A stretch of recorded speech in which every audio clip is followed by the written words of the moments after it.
on from there. Cool. Yep. All right, welcome back to another episode of This Korean Life, number 119, featuring Mark Jeong Seok Seo. Welcome, Mark. Thank you. All the way in from Busan. Another recommendation, great recommendation by the wonderful Danny Kessler. Mr. Jeong Seok Seo is the program director at the Marine Stewardship Council. He's adjunct professor of marine and fisheries business and economics at Google Bukyangdae학교. Studied his doctor's PhD of engineering and management of technology at Bukyangdae학교 and studied global MBA at University of Aberdeen. And he's not 90 years old. Unbelievable. What a resume. What an education. So I think what we came here to talk about today is the Marine Stewardship Council and kind of what it's all about. Can you give a background, or can you introduce the MSC program to us and our listeners? Yep. Sure. The MSC is Marine Stewardship Council. And this organization is a non-profit organization to protect our seafood resources. Mm-hmm. And as you know, the overfishing is quite serious in these days because there are too many, the illegal fisheries and especially, Chinese vessels, fish a lot into the ocean, from the ocean. And, we couldn't stop them because it's kind of a tragedy of commons because in the high sea, nobody controlled that. So we made some global standard and how to keep the sustainable fishery practice. And we should give us awards to the good fishermen. Yeah. And we should, educate people and increase the consumer awareness. What is the good practice to, protect our ocean? It should be program because it's a little bit difficult concept. So, I talked about the standard and the education, awareness improvement. And we should, also, invite commercial partners like big retailers, supermarket, because they sell seafood products to customers. So we also, encourage them to join this program. If not, if they don't buy the sustainable seafood, so the fishermen, don't have a motivation to, keep no incentive. Practice. So we should, operate this program with a certification system. So if, the fishermen keep that practice according to standard, we give a certificate. It's a third party certification system. So we don't, give the certificate to fisheries. Instead, we utilize the third party certification body. We call it CAP. It's a kind of a certification agency. To operate, to hire auditors and to operate auditing system. So then, we can operate the certificate system, and also we, made the eco label. It's we call that MSC Blue Eco Label because the consumer should understand and should recognize which product sustainable seafood. So we developed the eco label to recognize the consumer for the consumer recognition. So we promote that eco label with our commercial partners. So this kind of thing is our program. So I'm a representative of MSC Korea office. So yeah, I'm very happy to work for MSC. Okay. So much to unpack. Yeah. Can you maybe give us a little bit on the stats or the numbers? How many countries? How many? Like, what is the scope of MSC? Is it in 100 countries? Is it in 10 countries? How many partners or how many food processing? How many people are partners of it? Maybe who the stakeholders are? Now we are more than 20 years old. Already our program is quite settle down. So 20% of wild caught seafood comes from MSC program. 20%. Yeah. So globally. How do you monitor what 20% is? How do you know? Because we give a certification. So now the 700 fisheries engaged in MSC program. So we can trace back 700 out of tens of thousands of 1,000, 1,500. So we calculate the production volume, but I don't remember exactly. But I know the value. It's a 12.4 billion US dollars. Wow. The 20,000 eco-label products. You attach the MSC eco-label. So, and we have the 5,000 the chain of custody certification means how many? 5,000? Yeah, 5,000 companies. Nice. Yeah, to make sure traceable, sustainable. Yeah, traceability. Well sourced. Yeah. But 20% of global seafood. Who's counting how much? The guy in Vietnam, the guy in Ghana, the guy in. I used to live in West Africa, and everybody and their dog is net fishing. Who's tracking that? I think from traceable. But Yes. you mean 20% of traceable seafood or of all the seafood? Maybe with commercial partners. Yeah, the FAO, the UN FAO, it's a UN FAO's data. Because we need a record. So if they don't, keep record, we cannot know. So I mean, this is the FAO. So it could be significantly less than this. Yeah. I think of child trafficking or something. We only know this much. Yeah. We know there's much more, but they can't track it, so it's That's right. It's the only data we have available. Yeah, exactly. Okay. Yeah. I think instead of punishing bad fisheries, you guys are you're doing the positive reinforcement, and you're awarding or you're giving awards to the good fisheries. I think that's a really good way to enact change. That's awesome. I like it. My question, I'm a little bit curious. MSC Blue Label, I don't know if I've seen it and didn't recognize it, or I don't know it. How many? Maybe who are the commercial partners in Korea? Well, mine says 30 countries. I imagine most of them are developed countries in the West and 8 parts of Asia. What would you say? Maybe who are the big commercial partners in Korea? And if you go, I know you guys do some volunteer work with the students. Just come and volunteer with you guys. The majority of the people you come into contact with, are they aware of this? Do they say, "Oh yeah, Eco Blue Label," or do they say, "Huh, what's that?" I'm just curious the scope of this. Big partners is important, the commercial partners especially. But we are aiming the small scale fishery in the end. But the commercial partners like Dongwon tuna, know that. Yeah. The kind of tuna fishery is quite big. They invest a lot to catch tuna, because tuna is expensive and getting expensive more and more. So 80% of tuna is in the MSC program now. In Korea? Yeah.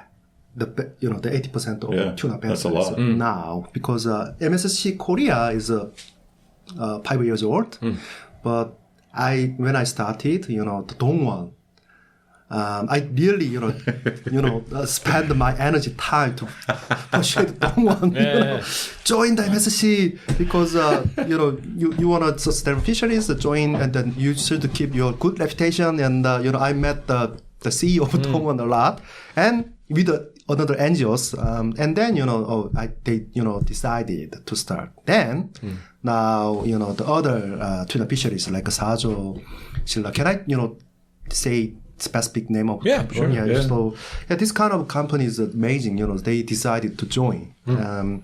So now the 80% of tuna fisheries try to improve their practice. Sure. Yeah. So, but they didn't achieve a certificate yet. But we say they engage in this program. So we include them as a MSC program. I partner. think, if you want to make a parallel to the IB program in education, it takes years sometimes to receive that certification. And I think if you want to set a global standard, it shouldn't just be sign up and sign here and you're in, right? It's not easy, Is that part of the strategy to kind of catch the biggest fish and set the standard so everybody else has to fall into line? It's not... right? Like if Dongwon Tuna does it, and theirs is seen as sustainably sourced, eco-friendly, whatever, tuna. That's right. Everybody else will say, well, we have to do that, otherwise people aren't going to buy ours. Is that part of the strategy in terms of getting these partners on board? Sure, it's a part of the strategy because people, the most important thing is the awareness of consumers. Dongwon is quite well-known brand. Right. So if we can, have Dongwon, so we can easily, spread this concept to consumers and we can persuade the retailers because the Dongwon has the market influence. Sure. So we can. Sure. But because the supermarket, they concern the cost a lot. Oh, that's Yeah, because they don't want to increase the little cost. But the improvement needs cost, right? Of course. The fisheries, probably require more, price. But when it comes down to it, we talked about this earlier. Like, if you say for the average customer, if you're buying beef and you can have sustainably raised beef or the cows that are treated well for whatever $30 a kilo, or the American factory farmed for $5, I think most people will probably lean towards the $5. So to get your certification or to maintain the standards of the MSC stamp of approval, is there a big cost associated with? It depends on the company. The big company actually, can invest, to improve their improvement. For example, in the high sea, there is also the RFIMO, the regional, the fishery management body, but they require many things. If you want to catch the fish in high sea, you should keep this rule. It's kind of things, but as I talked, the common area and EEZ area is slightly different. It depends on their decision. They can invest or they cannot. They don't need to invest. But if they want to, invest to improve their the practice, they need capacity and resources, right? So they probably want to calculate that, and they want to, get reward benefit from, for their effort. The reward is that they're not going to go out of business in 10 years when there's no fish left. Yeah, that's right. That's the reward. Like, I think... not if they're the only ones in. But in all of these things, why don't they make McDonald's $20 a hamburger and make the 100% grass-fed pure beef hamburger $2? What are all the producers and suppliers going to do? Yeah. They're going to go to grass-fed beef because it's $20 for McDonald's burger. The government can change this in 2 seconds if they want to. And I think that's a big part of it, is that you can't expect... I mean, you guys are fighting an uphill battle when nobody has the money to buy sustainably sourced tuna, $2 more per tin than every other tuna. I mean, what about people's salaries, taxes? Nobody's considering, right? So it's an uphill battle unless the government gets on board and subsidizes those ones and increases the taxes on unsustainably sourced tunas, shellfish, whatever. Yeah. And the other thing is they can choose other species. Right. Yeah. If tuna is too expensive, they can buy the salmon, other things. So it reduce the fisherman motivation. And for example, the fishermen want to improve their practice. They need to increase their capacity. Like they should pay more for more observers.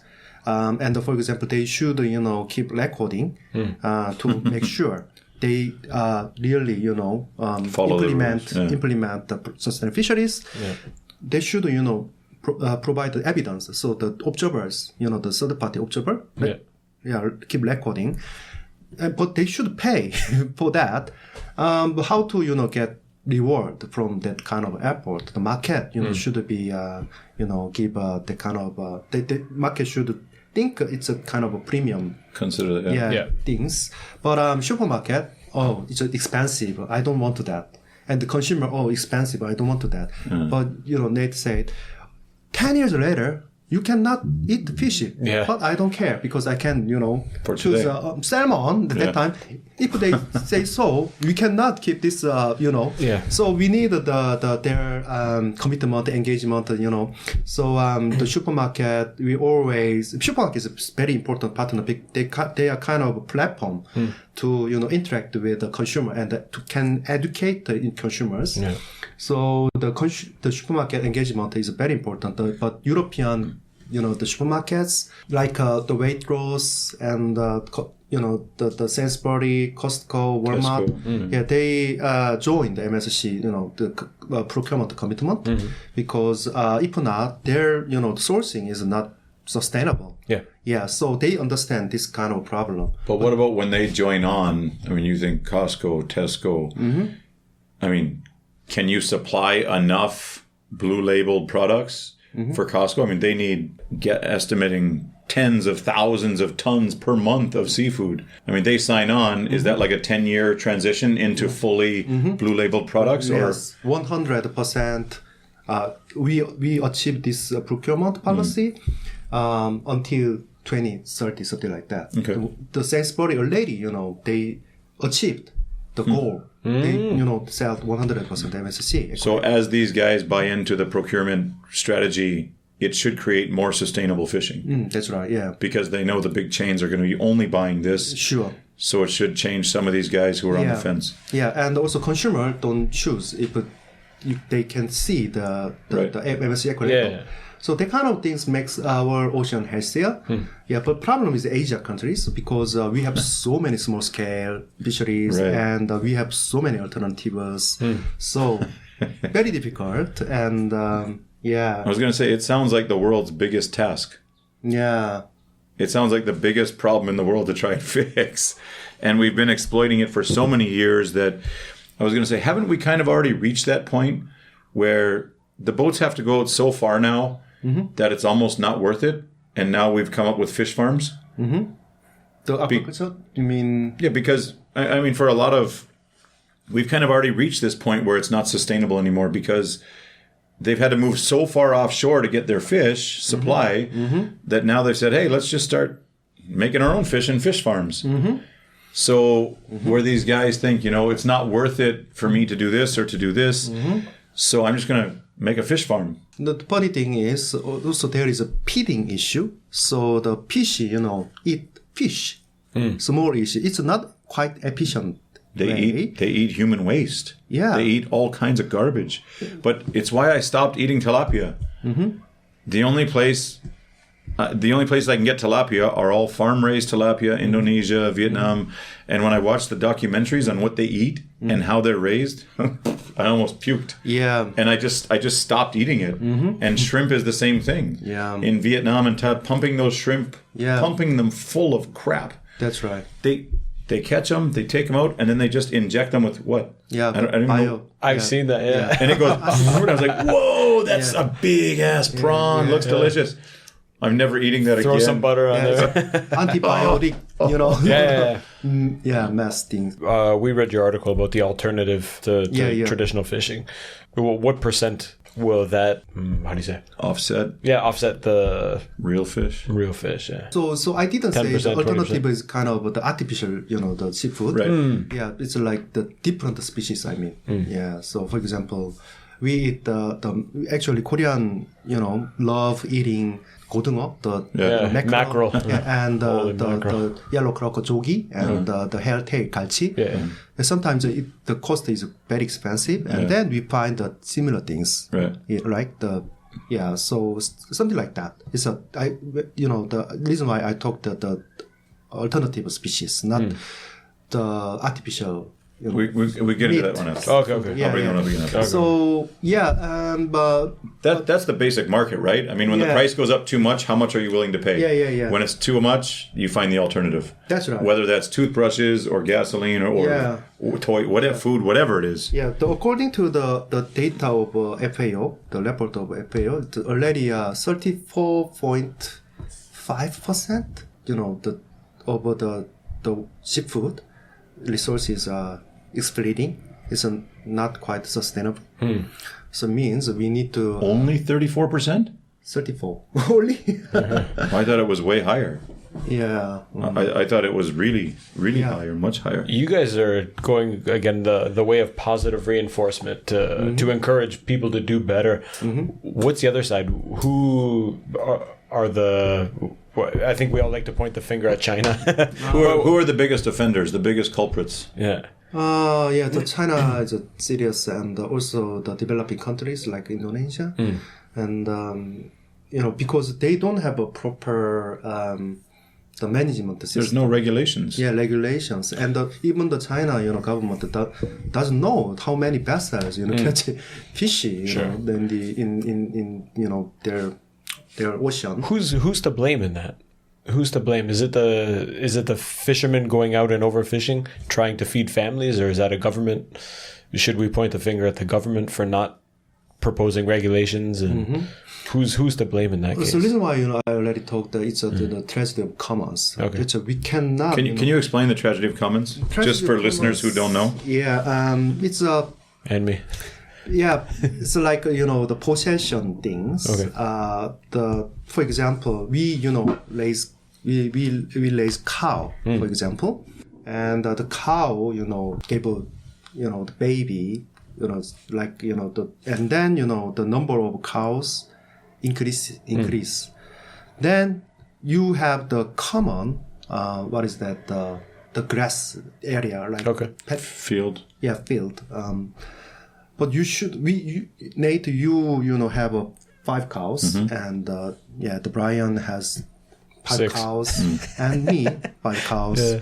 But the grass field is not enough to feed cows. Oh, okay. And we should reduce the cow. But who will be first? Cabago. So I need my cow, right? I need to feed my cow. Right. So if I kill one cow, or if I sell one cow, my income will be decreased. And the Nate and the Brian, you guys can keep your cow, right? So why I should do Sure. first? Yeah. And I wait.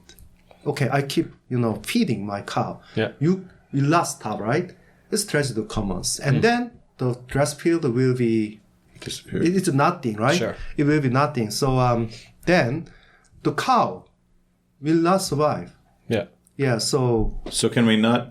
Is there not? There must be some. I'm not the first one to think of this, but everybody reduces by 10%, 15%. The proportion of everybody's cows, everybody's fish, everybody's that's right. catch. Yeah. But if the field is my possession, so probably I manage that. Okay, Brian, later you cannot come, right? In my field. If it is my, But property, the open sea is open to everybody, and China has mastered it. Yeah, but if it's a government possession, the government should manage that. Sure. But problem is government needs a lot of money to just imagine that kind of common area like ocean, mountain. The government should spend a lot of money. But if it's my possession, probably I want to develop more.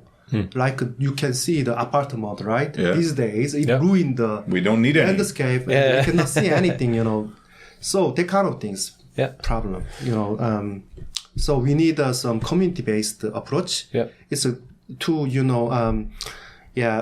manage that. We need governance and the community-based management. So There are some independent organizations that have risen up. that's right. Yeah. What's the boat ramming one? Sea Shepherd. Sea Shepherd. Yeah. That's my favorite thing in the world. Yeah. It's like superheroes in the ocean. They have their boat and they just go ram into the. Yeah. Oh, that's so good. They make a voice. They make a strong voice, and they can know how to attract the people. People interest.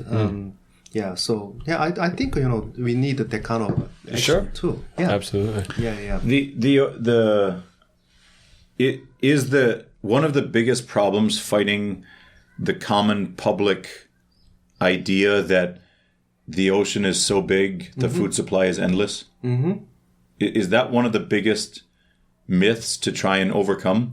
That individual people don't care because they go, the ocean is this big. We're never going to run out. Yeah. And the government thinks but we can't run out. Like there's still so much ocean that nobody goes to. The ocean is so big that everybody thinks, not me, not me, not me, not me. And then nobody does anything, and all of a sudden we have nothing left. That's right. So back in the day, before the industrial revolution, so we believe that many famous and great scientists believe we can catch fish unlimited Forever. Yeah, forever. At that time, you could. At that time, you could. The technology Sure. and the capacity is not quite enough to exploit it. But these days, different, and we should manage it. That time, probably God, they believe God. Okay, God, if God sent that, okay, we can receive that. But God, didn't allow that. Okay, we can stop. But now God has provided long line vessels with God, 150 kilometer nets. That's right. Or God gave lines. up. Okay, you believe science, right? You manage that, based on science. Okay, Sure. I retire. So something like that. So science is very important. We should know the situation under the water. Yeah. So, and we can know that because the science, but we don't invest that. So we should, keep recording the situation with the data recording. Yeah. And we should know the exact information based on the science, advanced science. And we need the collaboration because the fish migrate, right? So it's not stay one place. It's go, for example, mackerel goes to, China and Japan.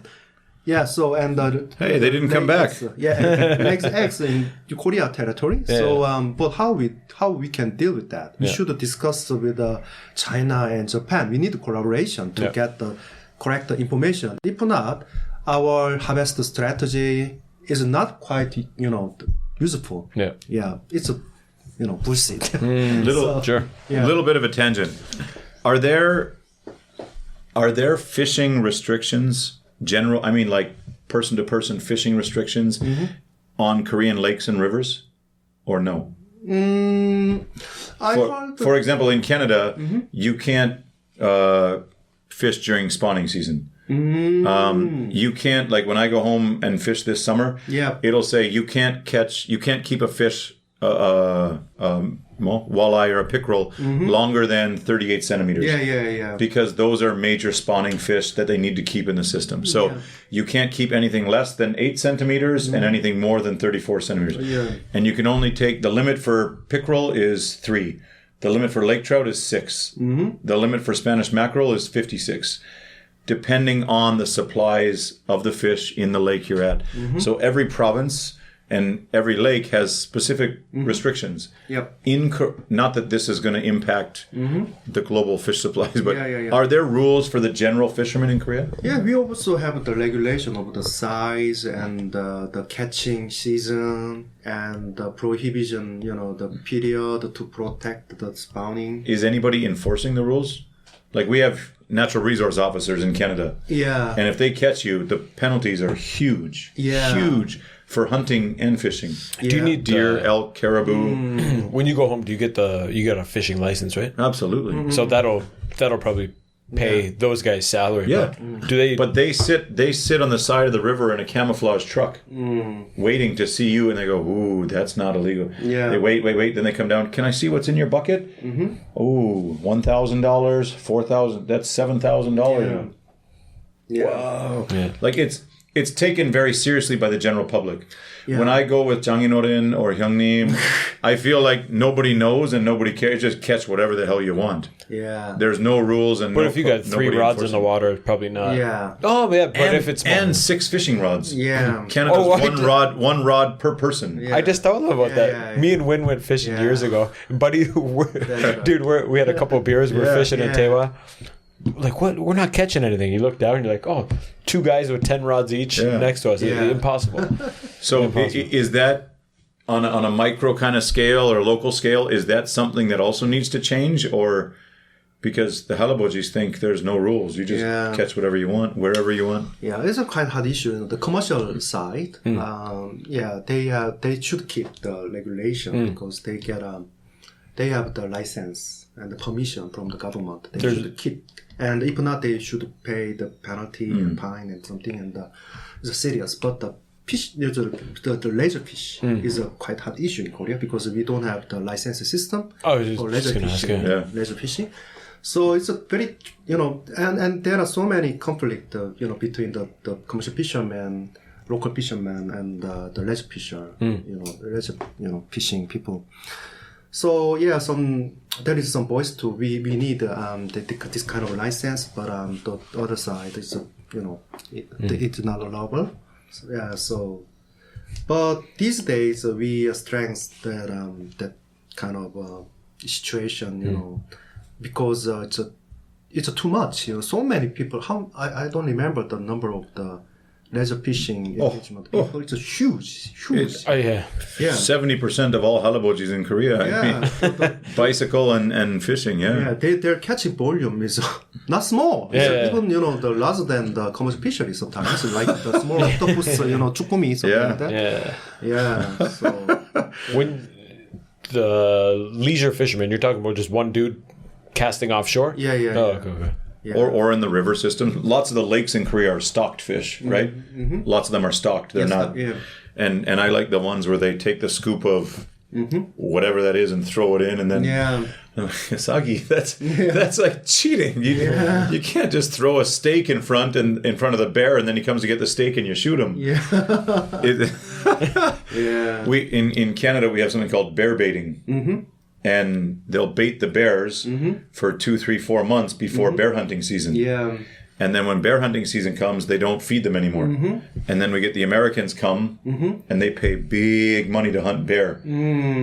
And they guarantee you'll shoot a bear because they were feeding it guts and raw meat for Yeah. 3 months. The bears come every day looking back. That's right. Yeah. Oh, congratulations, Mr. Kim, trophy bear. And I feel like when I look at the Korean guys at the like sport fishing lakes, yeah. or they have like the full chairs and set up, they just scoop the fish's favorite food and throw it in there. The fish come and they catch them. Yeah. Feels like it's kind of like cheating or something when they do that. But Yeah. So yeah, we should check. There are so many points we should check. For example, landing. We should know how how many fish they catch, right? So they should report that, and to some certain authority. But we don't have that kind of things, right? Yeah. And everything is we need some transparent system to keep recording and to maintain the system. so there's no, in Canada, I think we call it the Ministry of Natural Resources, MNR. Yeah. They're in charge of game, wild game, fisheries, and like forest fires and all nature. Yeah. There's not really a whole department for that in Korea. Is that correct? Yeah. So the Ministry of Ocean and Fisheries have that department, but it's not quite. It doesn't have a strong authority. And it has a huge area to cover. That's right. I mean, Korea is a small country, but it's bordered by the ocean on all sides. That's a lot of area to kind of patrol and control and monitor. That's right. Who will do that? It's a marine police. Marine police? No, it's impossible. Yeah. Right. Yeah. Yeah, maybe going forward they might have to introduce a licensing system, but I can't see that going over well with the older generation. They're not going to be happy with that one. But we introduced the gun licensing policies in Canada, and you can't buy a gun or ammunition without having a license, possession acquisition license. And then you need a license to hunt. I think you need 3 licenses. Yeah. One to buy the gun, one to buy the ammunition, and one to hunt. Yeah. And you don't see a lot of problems with shootings or anything like that in Canada because we have created that system, which clearly lacks in America. Yeah. But yeah, definitely some governance is required. And also the education, we can link the education too. So with the license program. MSC has 3 core principles. Can you tell us what they are and maybe describe them a little bit? Yeah, number 1 principle is sustainable resources, fish stock.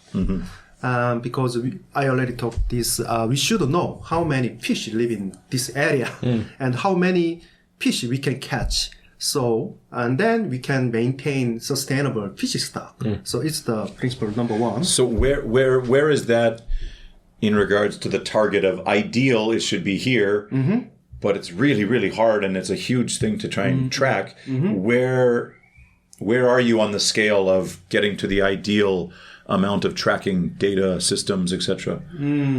So there is a sustainable point.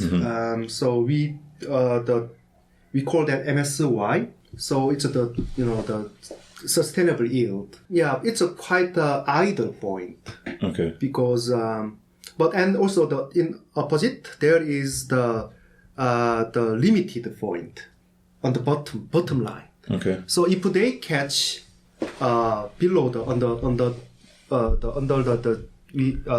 this point, Bottom limit. limited, it's not sustainable anymore.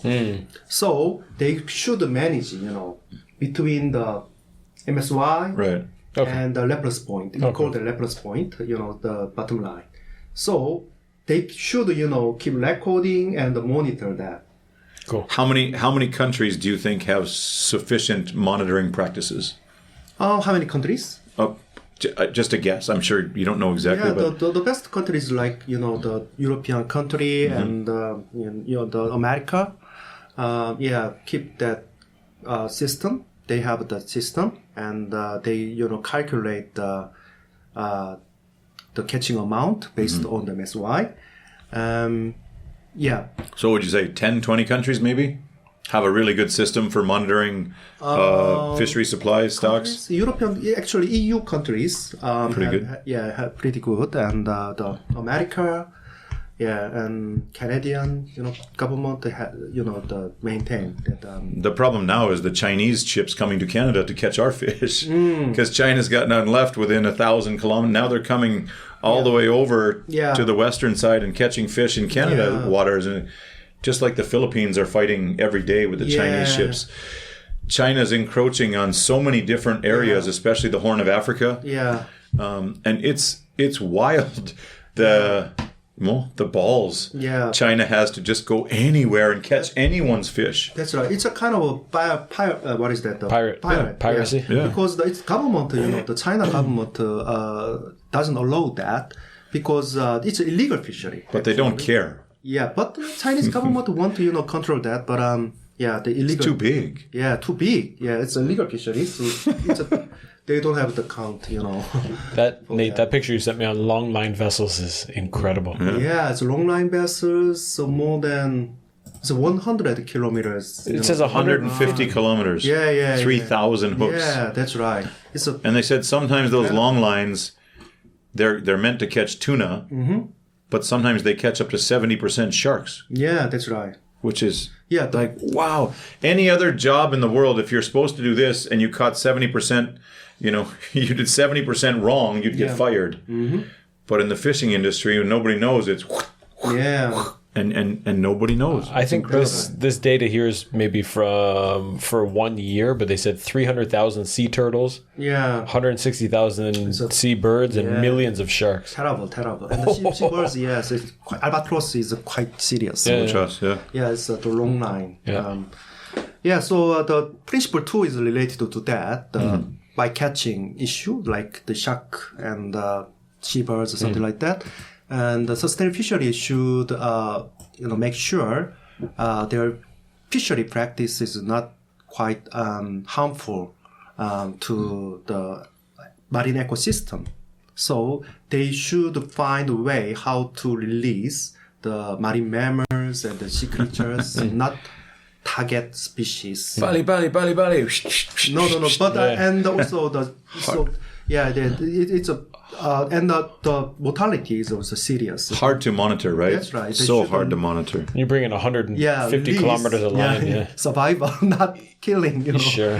Yeah. So what is the percentage of bycatch on average in the industry talk when you talk to officials?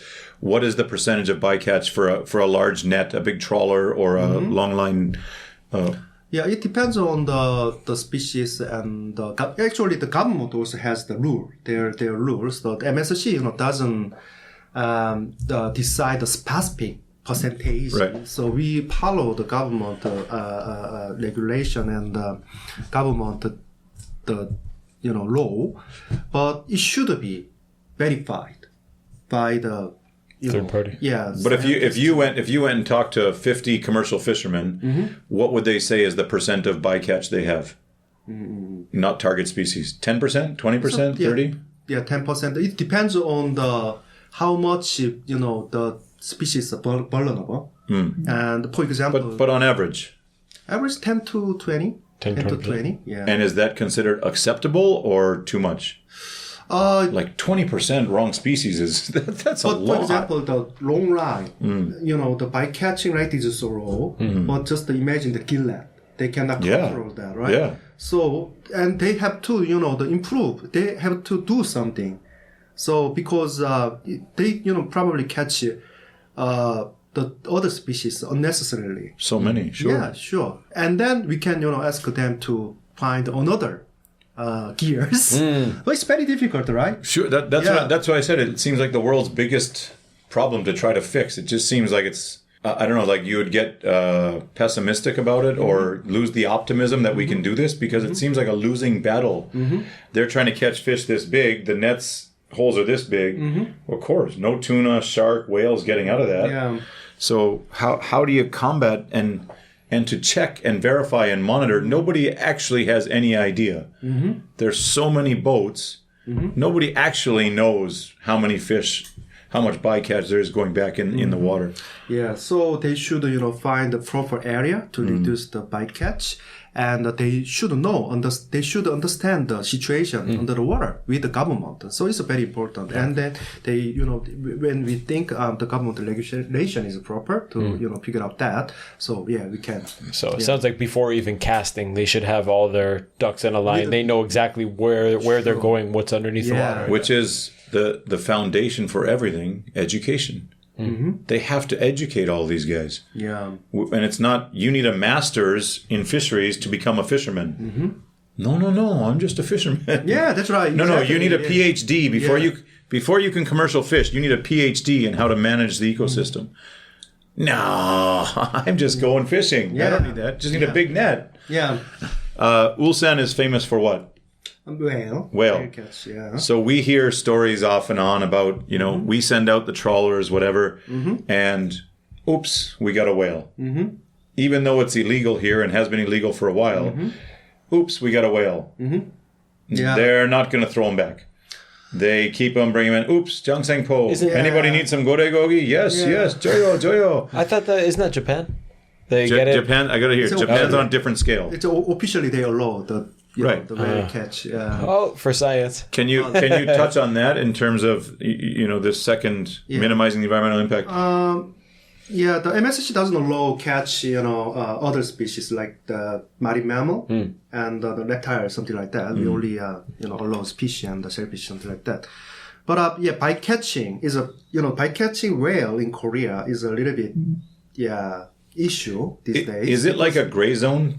Because my understanding is the minke whale is not in danger of becoming in danger. There's a lot. And when people say, oh, you guys are crazy, you catch whales. Not on purpose, and they're not a diminished species. So it's not so bad? Is that the mentality? Or actually, I don't eat the whale. So I hope not. Because I respect the culture. Right. Sure. Traditional culture. For example, Faroe Island, the whale hunting is like their spirit. It's kind of their same as the north of Canada. Yeah, the Inuits, the Eskimos. Yeah, that's right. If we forbidden to catch that, they will lose their identification. Sure. So I respect it. Yeah, but it's sustainable too. They're not on metal boats with machine guns. Yeah, so it's too cruel. They harpoon one per season. Blood, I want to see that, but I respect their culture. But if not, they will, the culture will be disappeared. Sure. So in terms of anthropological, the point of view, it's important. But I don't want to engage that.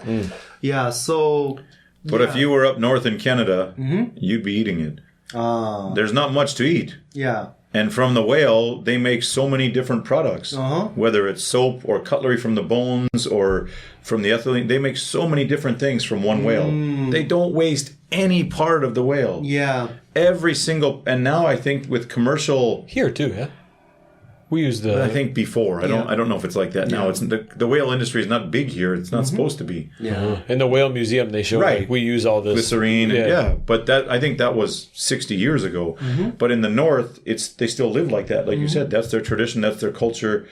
You can't go to Home Plus or Nonghyam Mart and buy cookies. They don't have cookies. They have caribou, elk, polar bears, and whales. That's it.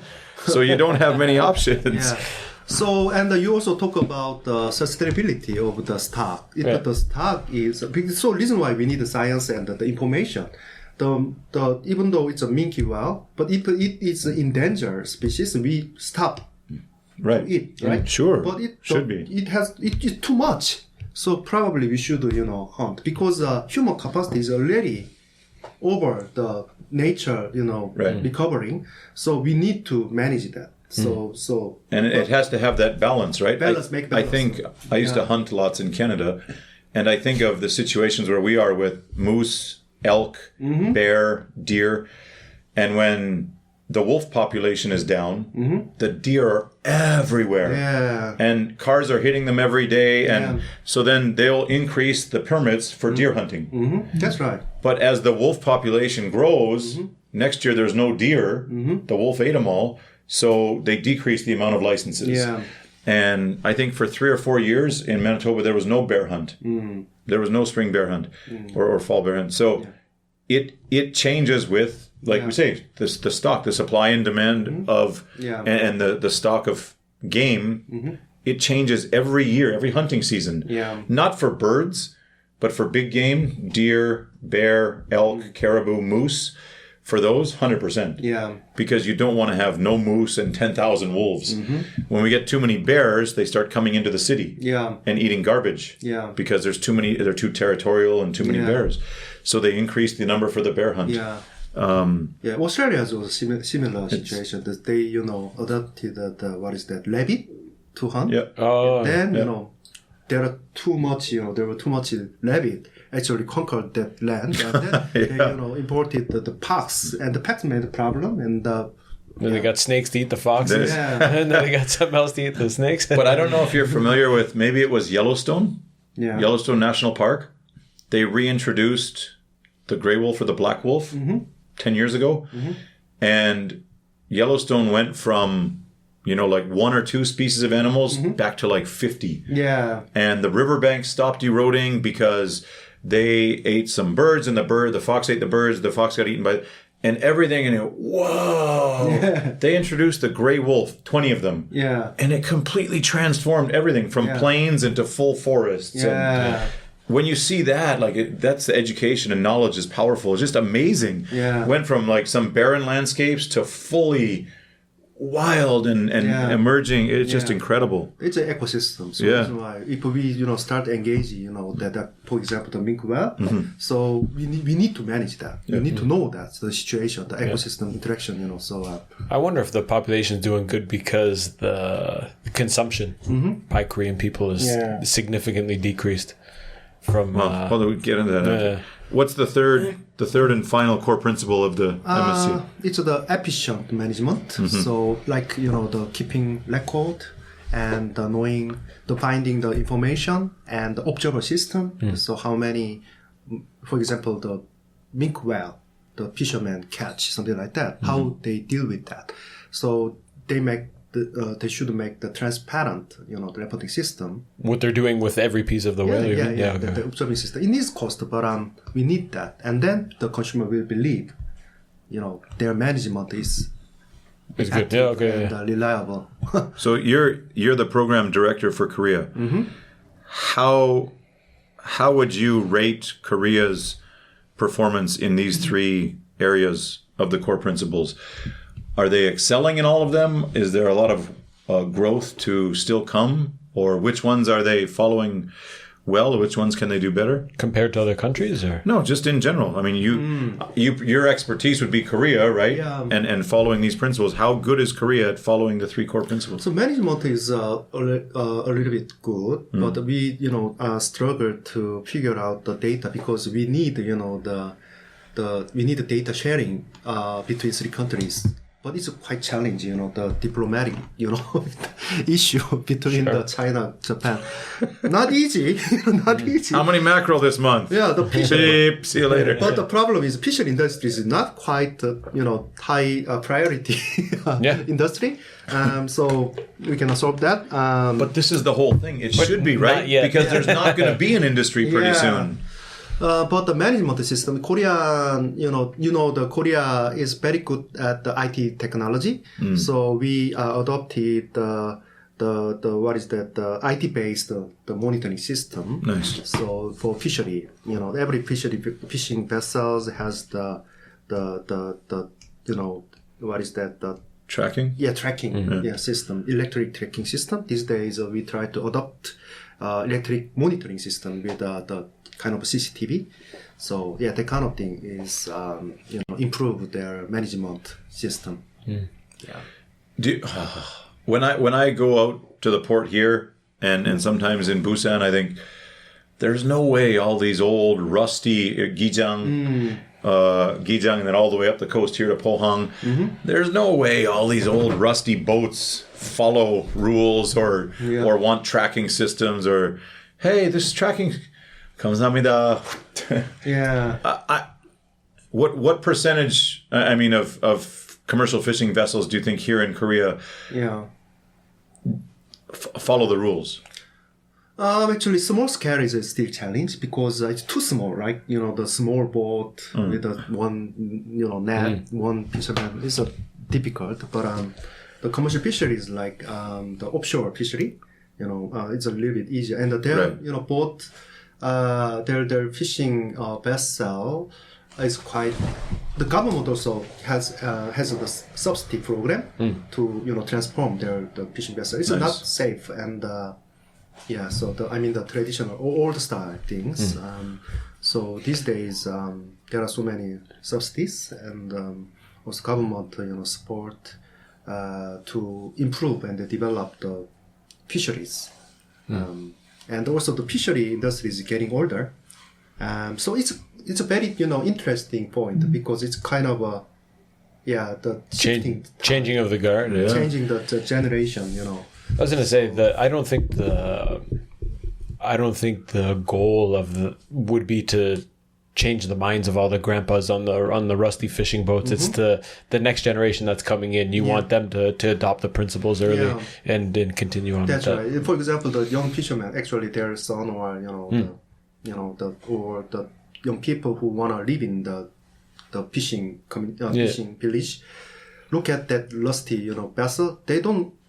They lose their confidence, right? They want to fancy, the job. And also the fishermen can earn money a lot comparing to the salaryman these days.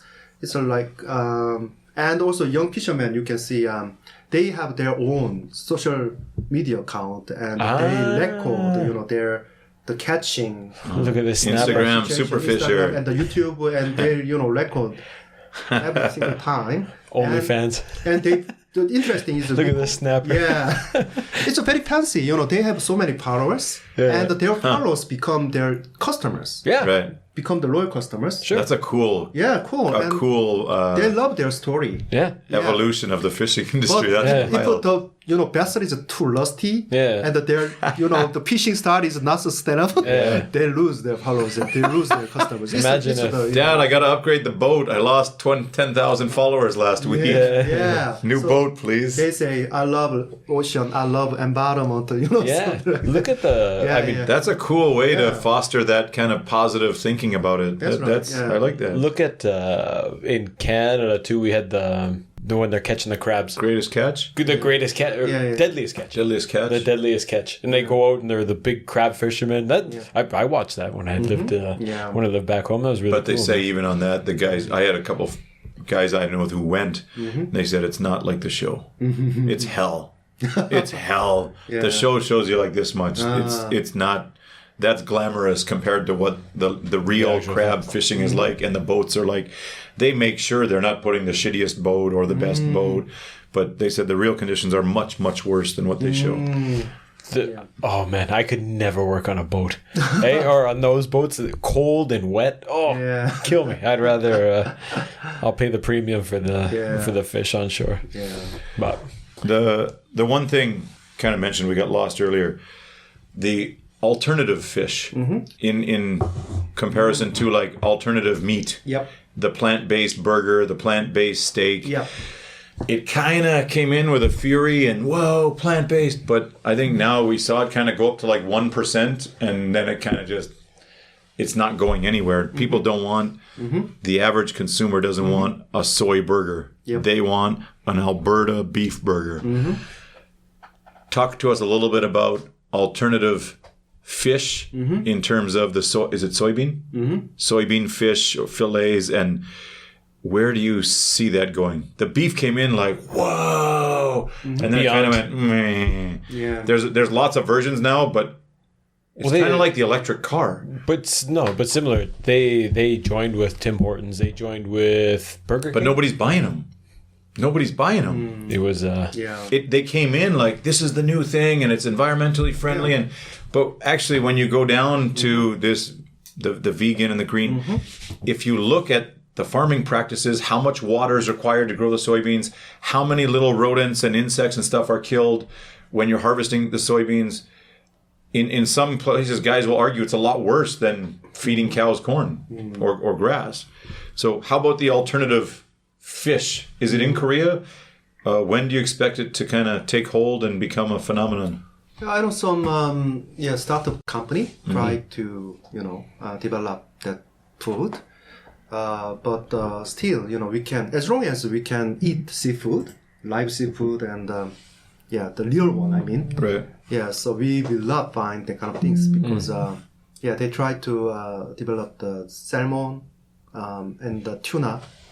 Flavor, the meat, but quite different, taste. Sure. Yeah, people know exactly what the taste is, so they lose the interest after. But there's two different ways for alternative fish, right? There's one where you're, like you said, with soybeans and Plant-based. in flavor or whatever, added flavor. But you said or in the one article it said you'll take some fish shells and create a culture and develop that into a full fillet. Is that tastes like fish? But problem is they put a lot of chemical to make that flavor. Okay. You mentioned that in the thing that the vitamins, the nutrients are still right. very different. Yeah, very different. You don't get the same omega-3s. And it's... Yeah, because that one for the beef seems like it might be an alternative. They can print like stem cell sourced beef now, which I thought that was the same. Feels like beef. Oh, okay. But I don't. It seems like there's more complications doing the fish and shellfish and stuff. It seems much harder. So, or maybe it's just years behind in the research. I don't. Beef is probably a lot similar to the research they've done on humans and stuff. So fish is, I think, probably quite a bit more challenging. Maybe. Yeah. So do you think we're going to see a future where, we deplete our resources or the stock so much that we are going to depend on alternative fish or lab-grown fish? So I'm working for reserve our seafood resources. So yes, If that happens, you didn't do a good job. So, but if we should, keep the protect our seafood resources to recover that certain point. So yes, the alternative fish should be alternative. I mean, Is it? Yeah, but I don't want to, that kind of situation. So instead, if we, engage in this program, so I believe we can, maintain and we can sustainably enjoy seafood. Does it for the human species in general, like the way we're going with climate change and whatnot? Isn't it most likely how it's going to play out? Won't we go so close to the bottom line when everyone kind of wakes up and goes like, "Oh shit, we need some new technology," and then that really facilitates development? But some people will say we're already there and we're past it for climate change, for this, for that. Lots of scientists will say we're past that. But isn't new technology being developed, or won't technology develop quicker in those cases?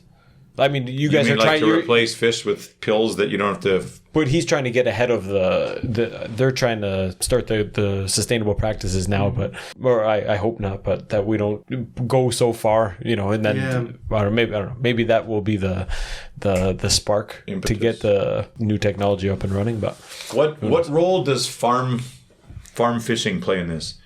Because when I think of farm, and you see some of those videos, you're like, well, they can make 1 million fish farm fishing. I mean, every country can create 100 kilometers on its line or whatever, the 10 kilometers, and just farm fish. Like they do it. If you go to anywhere from Busan to Pohang, I mean, if it's kelp or oysters or they're farming everything, right? So is that factored into the sustainability thing, or are we talking about just all natural sustainability? Because I think a lot of the fish right now does come from farms. So I'm working for the wild, the species only, not Right. farmed fish Yeah. these days. Because still, even though it's a farm, it interacts with nature. Sure. Right? And for example, some palm, use something, what is that, genetic technology. Yes, genetically modified. Yeah, to improve, their Environment. Yeah, their environment, not environment. Their yield? their quality, Okay. Yeah, okay. stuff, their products. But it Sounds like the American cow, yeah, that's right. Korean cow. But just imagine if that kind of fish, the genetic modified Yeah. fish, escape that cage and interact with the wild one, and it make huge impact on the ecosystem, the wild. This is a current problem in Vancouver, on the coast of Vancouver, because they were farming salmon, and the salmon were eating. They had sewage pipes pumping into the Pacific, northern British Columbia, and that's where the salmon were feeding on it, and that's going right back into us. But those salmon were feeding or interacting with the wild salmon that go and come back every spawning season to the Vancouver River system, and they had infected all of the organic salmon. And this isn't coming; it's already happening. It's a huge problem in British Columbia. That's right. With the salmon. Yeah, and also it ruins our nature. Sure. Yeah, our environment because The food chain, everything. Yeah, food chain, everything. And if you can see the bottom under the palm cage, it's a mess. It's very smelly, and you cannot recover that. So because the fish, fish need the feeding, but they don't eat everything. So it could be Settle on the bottom. accumulated, collect on the bottom, and it made some very always and also farming. The efficient farming is the palm usually located in the bay, but the water circulation is not good. So it accumulates Everything a just lot stays and there. mess Stagnant. the whole ecosystem in the bay. So it's also the farming is also not sustainable. Yeah. It will have to continue moving further out That's right, because the ecosystem is good. For example, the shrimp, the aquaculture in the South Asia, they destroyed the mangrove forest a lot.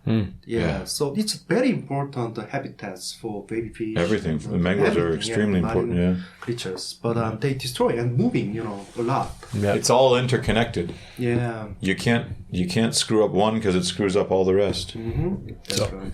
Yeah, and again, just thinking back to the steps that your organization takes, the MSC, it's partner with the big guys, inform the customer. Because if people aren't going to buy it, there's going to be no incentive to continue to farm it, right? How long? You mentioned that some of these big partners and the people who buy into the system, they get a certificate. Is the certificate good for 10 years, or do they have to get inspected every year to continue being certified, or how? Because I could see, hey, we're certified, And you see some of this, Get the harpoons. like the guy MBC. Yeah. 울산 대학교 앞에 hot dog 아저씨. MBC said I got the best hot dogs. And that was 19 years ago. Now you serve cat dogs, and it's not so. I find a lot of it, and what's the certificate 9021? Not 90210. What's that? What's the big certification? To open a restaurant here? CS. Big global certification. All the businesses have it. Anyways, what is the duration or length of a certificate for the?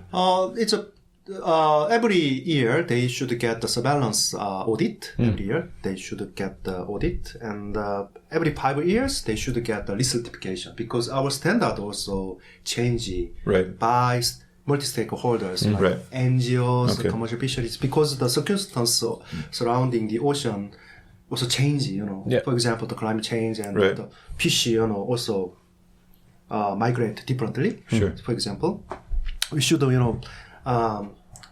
more protect certain species, and then, it's not allowed anymore. So we reflect so many, the stakeholders' opinion, and try to reflect that opinion on the standard. Then we make a new version of the standard. Cool. Then the new version of the standard is totally different from the previous one. But they should get different. They should apply different standard and get the audit differently. So it's a survival. The standard is a survival. So annual audits, 5-year recertification. Yeah. Is the Marine Stewardship Council, is that the oversight body for sustainable fisheries? Globally, is that the number one organization? Yeah, MSC is, in terms of sustainable fishery standard, MSC is number one. And we have a very, transparent third-party certification system, because we have the certification agency.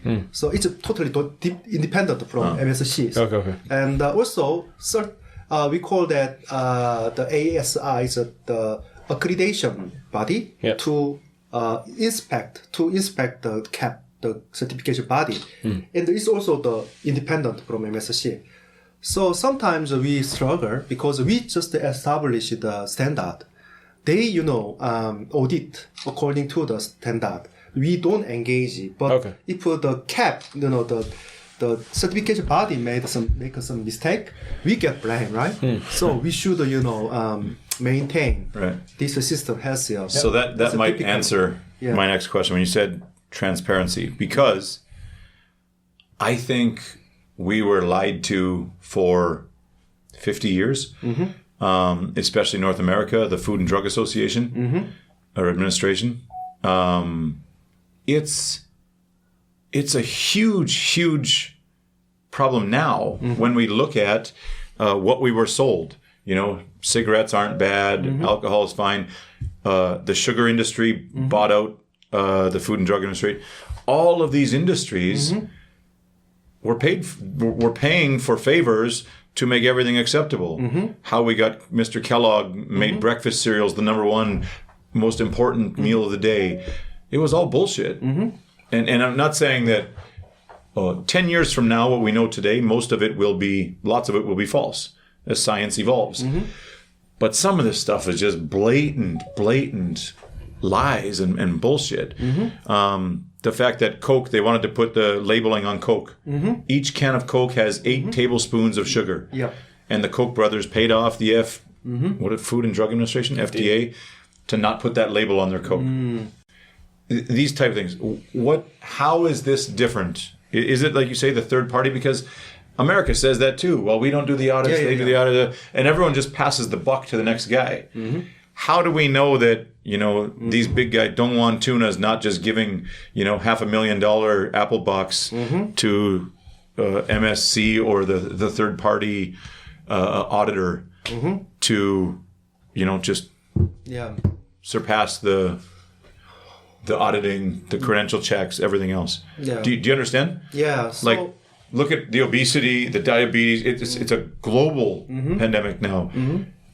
And we're all sold the same lies and bullshit from our governments. If the government cared, they would have banned all the sugar and all the ultra-processed foods years ago. How is this going to be different? Because it's the market driven system, and we need the consumer choice.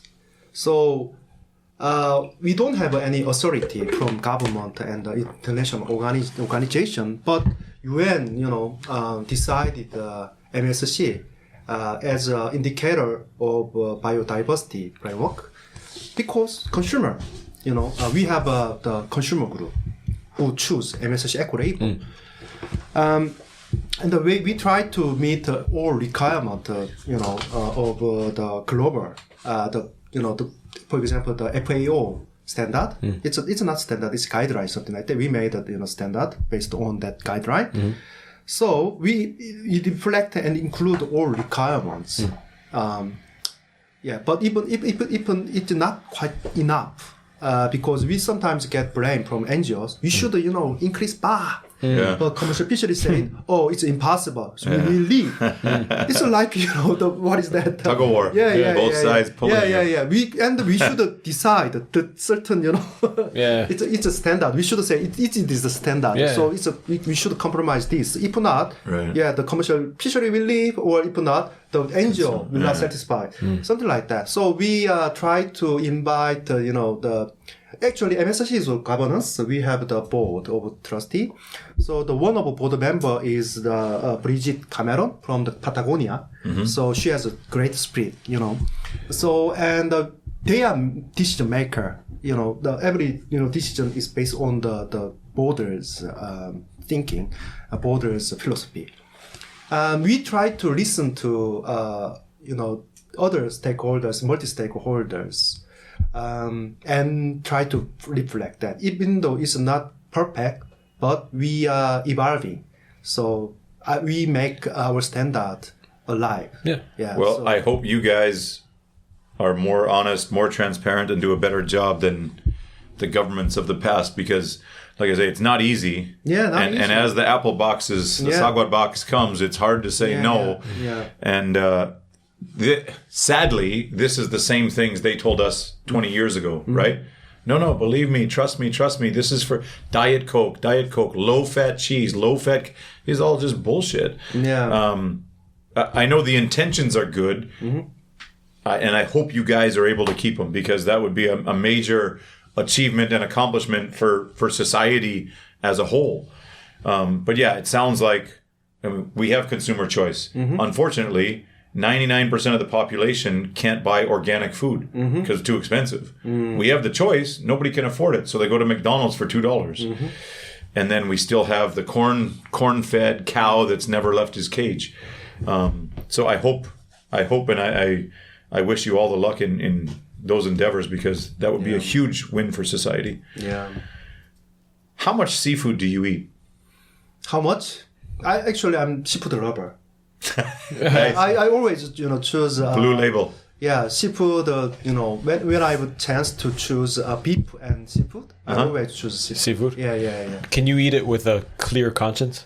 Clear conscience? Can you eat seafood without thinking about, like, oh damn, I wonder how much, or how this was caught, or I don't. Can you fully enjoy? I fully enjoy it. Oh, nice. Also seaweed. Korean eat the seaweed. Sure. The kim and superfood soup. So. We can include the kind of seaweed in seafood. So I love how, like, kim. It's such a whatever. It'll spice up your rice dish. You can use it and whatever. But very diverse. What about the single package? Like, how much to deliver 8 little squares of seaweed? They got like the cellophane package, and then within plastic too. Like, we got to do something about that. Good Lord. We're creating these sustainable seaweed farms or whatever, but then you're packing it in 500 grams of plastic to deliver it to your house to use them 2-3 times a day when they go to at school. I think Doshiducks. Even when kids are eating their lunch from the good there from the what do you call it, cafeteria, those are handed out to like 100,000, 200,000 kids a day. Oh Christ! I really hate the package. these days package culture. So like this, this container. Sorry. Always we waste these resources. Yeah. So we don't need this, right? 100%. Yeah.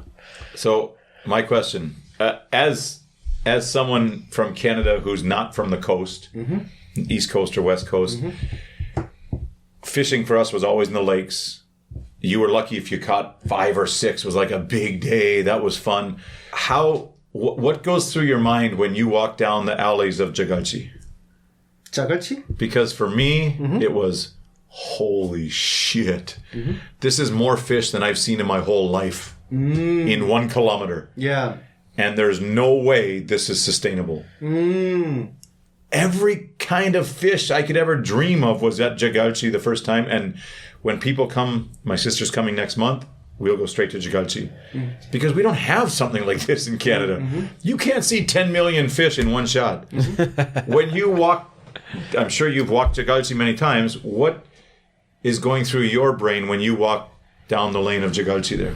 Oh, actually, I was born in Busan. Yeah, so I thought you were going to say Jagalchi. I have the kind of spirit, and this is part of my culture. Right. So, and also I have so many chance to take a walk and coastal villages in the European countries and Australia. So they also I can see so many kinds of seafood too. Jagalchi, it's more traditional. Yeah. But there's the volume, there's so many. How many octopus can they sell in a day? There's 20,000 octopi there. Are you saying they're going to waste? I don't know, but I can't imagine just that. Jagalchi's been booming for decades. See that volume of product. It can't be sustainable. I mean, are they selling all of that and not wasting any? And I mean, I don't. I think people now, young people, probably consume less fish than grandma, grandpa, right? Yeah. It's more cheese, donkas, pizza, chicken. So just the volume is just mind-boggling to me to see that many godunga, that many ojinga, that many squid. It's so much. Yeah. Do you not, what do you think of sustainability when you walk down there? Do you think, this is our practice, we've done this for years, or holy shit, maybe it is a problem? So, but it's not all products come from the domestic fisheries. They also import. There's lots of frozen stuff there. Yeah. So, but Korean, seafood consumption is very high level, you know. So, we eat a lot. But the problem is this young generation actually, don't like seafood. Yeah, so they are not quite used, to eating seafood. So, probably the seafood consumption would be decreased in the future. Yeah. But when I visited Indonesia, so Indonesia and Philippines, I saw similar things videos. Right. So that's what I wonder. Oh my God. So many. Yeah, maybe much more. 5 times bigger than Jagalchi. So when I visited the Jakarta, so I see like just the myeolchi at Jagalchi, and I'm like, how can there be any myeolchi? But the ocean's huge. Yeah. But this is just Jagalchi. I mean, Mokpo, whatever. Everybody's got Incheon. Everybody's got a market. Yeah. And this is only Korea. Then we talk about China and Indonesia, Japan. Like, how is there any myeolchi left in the ocean? I mean, when you go to Gijang and see the sardines. Yeah. The anchovies. When the anchovy boats come, and these guys just unload the net, there's like, holy shit. Yeah. It's just hours and hours of anchovies. You're like, nobody thinks there's a problem with this. Just catch as many as you want. Yeah. Wow. Yeah, but Busan Jagalchi is quite one of the biggest seafood market, and they also distribute to other locations. Right. So, yeah. So whatever doesn't get sold in the morning when you go for a walk will get frozen and shipped off maybe somewhere else. What is your favorite seafood? Maybe let me contextualize this. In Canada, seafood is what in Canada? What do you mean? Fish and chips? What do you call seafood in Canada? Seafood? What do you mean? Well, what are examples of seafood in Canada? Fish and chips. Okay. Anything else? Lobster. I mean, I would say lobster. Lobster, shrimp, salmon, oysters, salmon, maybe. Okay. Crab. Yeah. But when you go like in Korea, like you don't see lobster or crab. Like that's imported, super expensive. Yeah. But the stuff like all these little shellfish and you got to isushige, dig it for 5 minutes for this little thing. And I'm like, the what's the other one? The sea penis. The padagochu. Looks like a penis. Yeah. It's like gay. Yeah. Something gay. 개불. And the sea urchins and like we don't eat that stuff, man. Yeah, Maybe in Vancouver you can find some of it in the Asian fish markets. But like, what about a mungay? Did you hear him? He said our seafood is fish and chips. Yeah. That's right. Like that's the mentality in most of Canada is lobster, crab, fish and chips. Yeah. Salmon, smoked salmon. So, I mean, same to go to the market and see all those weird looking things. Dude, and think mungay looks like a $2 ball from Daiso. like a dog toy or something. Yeah. So maybe what is your favorite like Korean seafood and maybe like international kind of seafood? Korean.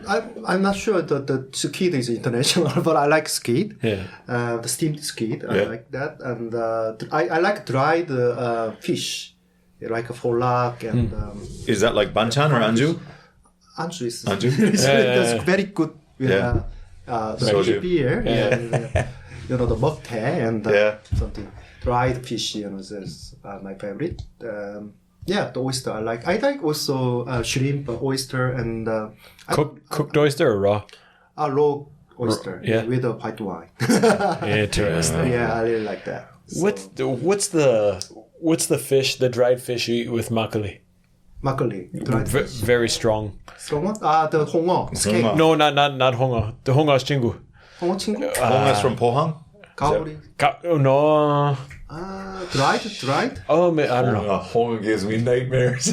Hongas, yeah. Hong can kill an elephant. Yeah. Oh, what's the other one? You have it with. I had it before with makgeolli. 막걸리? 황태? Is it like polak? No. It'll come to me. But another very strong, a very strong tasting fish. Fish. It'll come to me. Little darker color. Hongo is white. This one's a little bit darker. Cut in strips like this. I thought it was dried. I don't know. Maybe. Oh, it'll come back. The Hongo.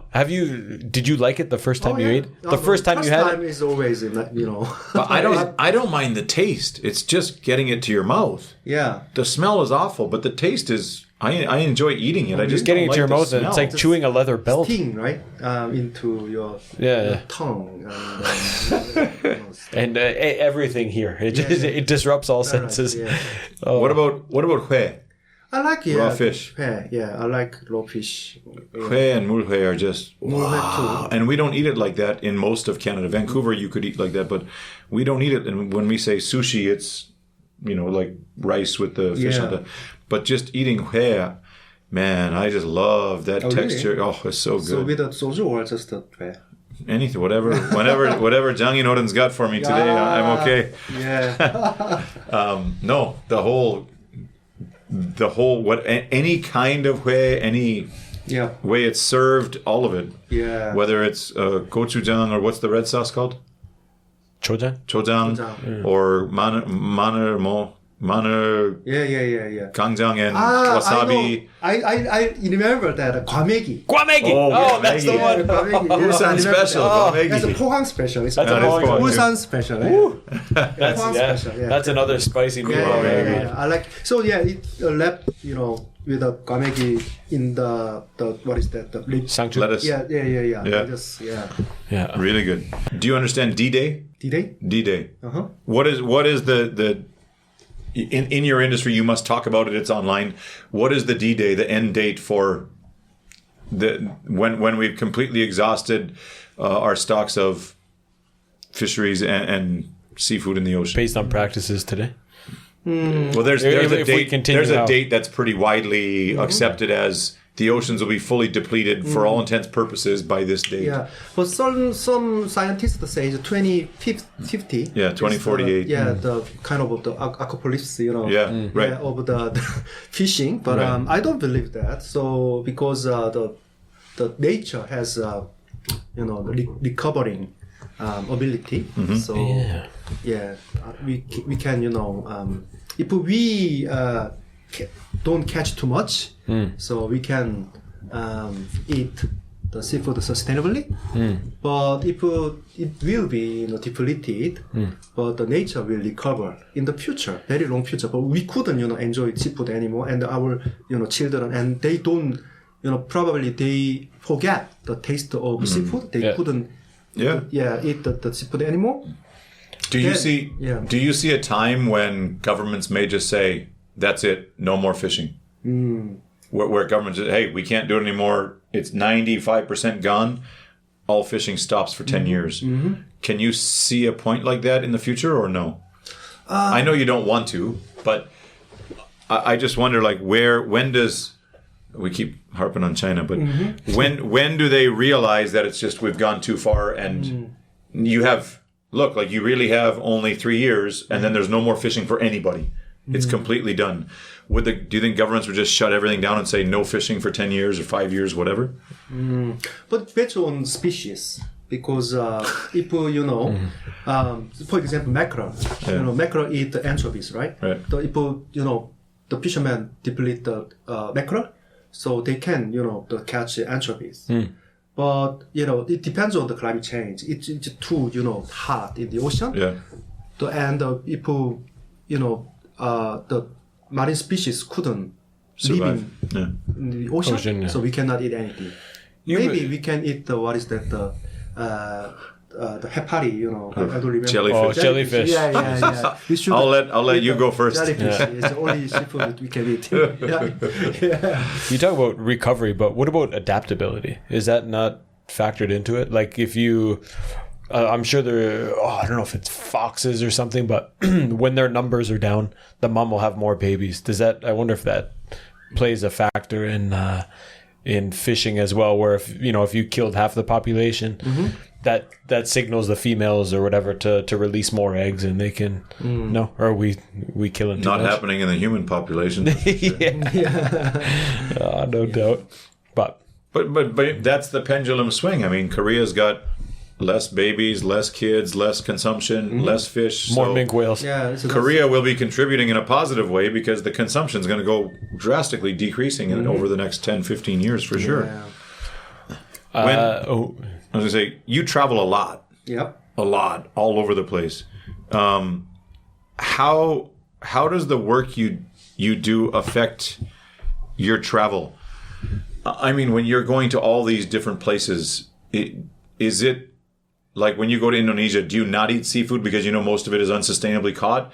Or how does the work you do impact your traveling? Maybe where you stay, what you eat, what restaurants you go to. Do you always look for the blue label wherever you're traveling? How does the work you do impact your travel? Yeah, I try to eat sustainable seafood restaurant because my colleagues introduce always the kind of restaurant and they also wants to to introduce good practice to me, and the kind of developing countries like Indonesia, so I could see the fisheries and the fishing villages which try to improve their practice, even though they didn't get the certificate and they didn't have enough sustainable practice, but they try to engage and they try to improve their practice. So I like their effort. So I want to know the kind of story, and I want to introduce the kind of story to Korean audience. Also, these days I write column. Then to introduce the kind of stories. Cool. Yeah. So the CN, it's the Busanilbo, Busan Daily newspaper. Okay. Nice. To operate that the magazine as a side, the newspaper. Yeah. What is that? Side business. It's a side magazine. Yeah. So I like the column to introduce that. So I learn many things from them. And also I try to introduce Korean fisheries and the Korean, supermarkets, airport. So I also, one of my role is to connect the, the market and fisheries to, like the supply chain Right. to introduce their effort to distributors, buyers, Yep. and also I can introduce the buyers to Korean, the fishermen Yep. to try to improve their practice. Yeah. So it influence on the positively into the market. That's good. If it's not a work focused trip, if it's just vacation, I don't know if you have a wife or kids or whatever, yeah.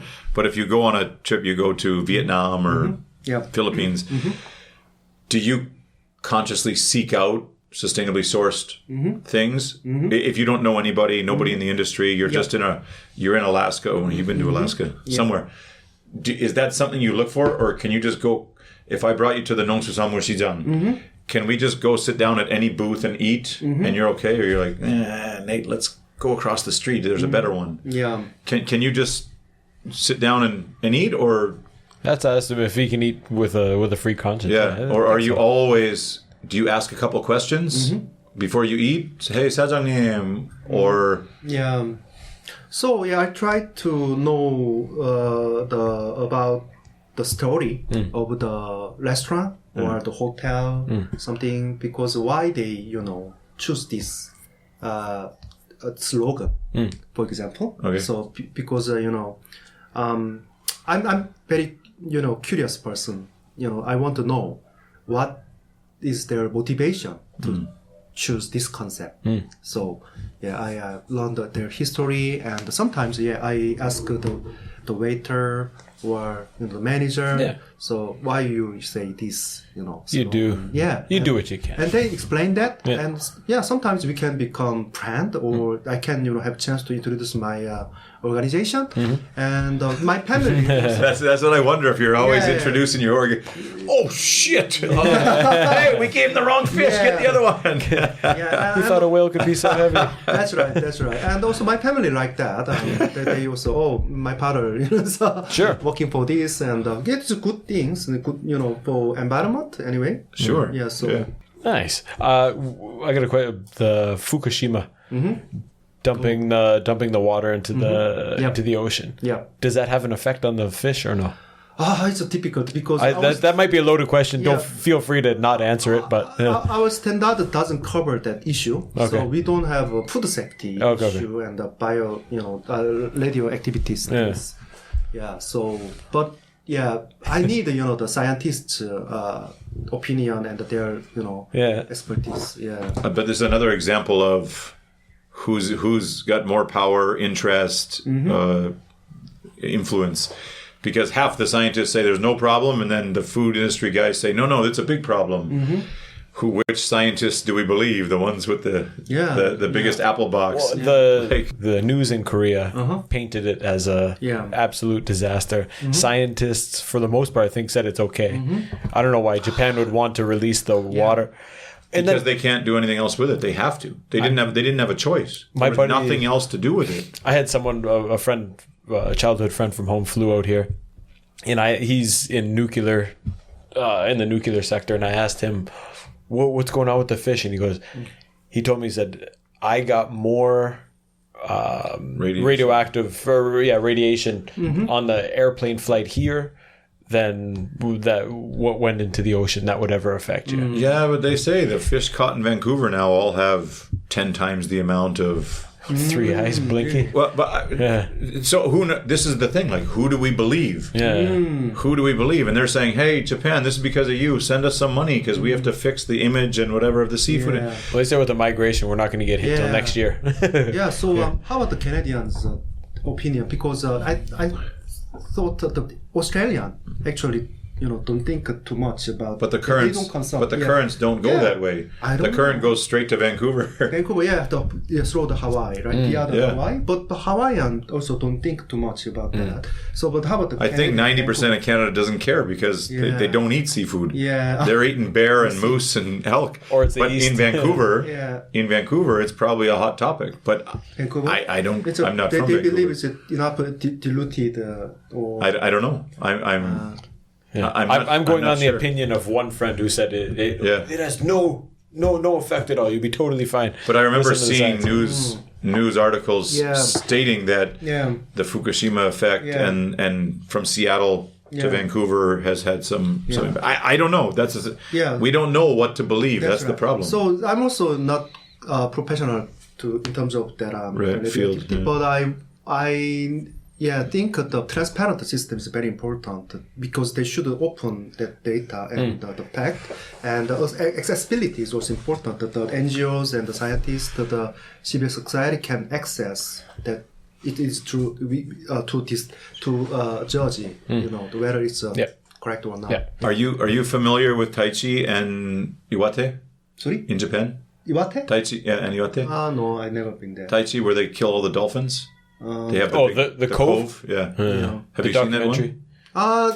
Yes. Where they slaughter thousands of dolphins? Yeah. I was just going to ask on that. And Iwate was where they had the biggest harvesting of everything in Japan for years and years. Yeah. But because of Fukushima, it's gone almost down to nothing because they can't sell it. Nobody wants, even if it is safe, nobody wants to eat it because they're scared. Yeah. So, I mean, if there's a blessing in disguise or a positive we could take away from a horrible situation, the Fukushima meltdown, it's that this overfishing and major consumption from that region of Japan has just gone straight down, and it's whales, dolphins, all the big and small species have all been, kind of ignored now because they can't sell them anywhere on the market. So, yeah. Another one I was going to ask you about, you were in Alaska. Yeah. How long ago was that? A couple of years? Last year. Visited they canceled their snow crab season for 2 years, is that right? I don't know. 22 and I think 21. Yeah. They canceled the whole snow crab season. Yeah. Just for like I mentioned earlier, just not enough. If we go out the next 2 years, we're going to have nothing in 4 years. Yeah. And they just called off the whole snow crab season. So, I was looking at a lot of places you went, and there's some major kind of milestone moments for sustainability that it just. Would you say the biggest challenge for all of this, especially in like South Asia or the developing world, is educating the people? Yeah, it's a number one. We should know what happened in the ocean. Because the government can know, but the government doesn't have access to the people. The average person has no clue in Indonesia that the ocean fish are going down quickly. Maybe the fishermen, because they have to go out further to catch them. Yep. But the average person consuming it has no idea. Yeah. But that's based on your needs, right? People are looking likely in a third world country to get by, get by day to day. That's not part of their thinking or general concern at all. They want to make it till tomorrow, feed their kids, maybe have some sustainable shelter. No time to think about the fish. Maybe a couple more. Shark fin? Shark finning. Yeah. So the MSC standard, actually, we got some inquiry from NGOs to increase the shark finning requirement more. So we reflected the shark finning requirement every single the chapter of our. It's a really hot topic, isn't it? Yeah. People really hate it. Very, very strongly we restrict that. But is it true that they just catch the shark, cut the fin, and toss it back in? They got drone footage of them, just hundreds of. So is it crazy to suggest use the whole shark? Would that be better if you chopped off the fin? Yeah, we allow the shark. If it's not in danger, and if it is a commercial shark fishery, so it's allowable. Yeah. What kind of sharks do people eat in general? I'm not. Big fan of shark, but baby shark. Australian, there is dogfish, but people. It's also shark species, but the name of the shark is dogfish. Yeah. It's a small shark, small shark species. So in Korea also we eat the shark hair, shark raw raw fish. Yeah, raw fish, raw shark. So the kind of things some people eat them. The problem is we actually the purpose is not allowing eating shark. It's to protect shark. Just the manage the shark population. Is the shark like one of the oldest living species in the world, like dinosaurs, and then sharks and Komodo dragons or something? Yeah. And that if the shark is gone, the whole global food chain collapses. Is that? I think that's bees. No, sharks. And sharks. It's an incredible. Have you studied that, or do you know about that? Like sharks, if we don't have sharks, it f's up the whole food chain. Doesn't that go down back to adaptability though?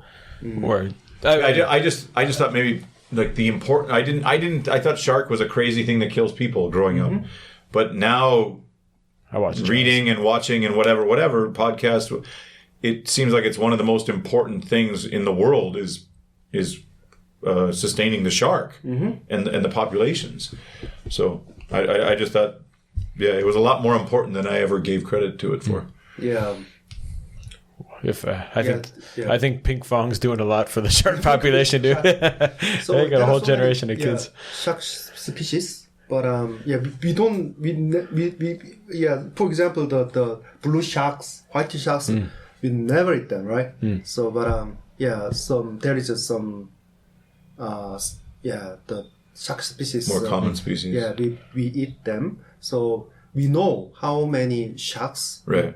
Yeah, we Can live in catch. this area and how many sharks we can catch to maintain shark population, something like that. So people tended to ignore that the truth. But we should know. A lot of shark racism going on. What is an area that you would like to learn more about? You're very knowledgeable. You have a huge bank of information.